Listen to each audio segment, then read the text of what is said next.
ഈശ്വര, എന്തൊരു ചൈതന്യം. മോള് അവിടെ പോയി ചാച്ചിക്കോ, ഉറങ്ങിക്കോ. വേണ്ട മോളെ, ചായയും ബജ്ജി ഒന്നും ഇപ്പൊ വേണ്ട. ഇനി ഈ സ്റ്റെപ്പ് വിട്ടോളൂ പുറത്തിറങ്ങിയ അകത്താകുന്ന നിങ്ങൾ രണ്ടുപേരും ആയിരിക്കും. ചമ്മന്തി ആയിക്കളെ ഞാൻ. ഞാൻ ഡെയിലി വന്ന് ചെക്ക് ചെയ്യുന്ന ഓർത്തോ.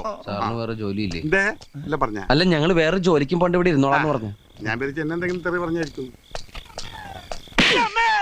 നീ ചെട്ടിക്കാട് കുർബാന അടിക്കാൻ കൊണ്ടുപോയല്ലടാ. പാലാരിവട്ടത്തേക്ക് ഇവിടുന്ന് വെറും 10 രൂപയുള്ളൂ. എടുക്കണേ 90 രൂപ. ബാക്കി 92 രൂപ തിന്നു. കൊല്ലും ഞാനിന്ന് അവളെ.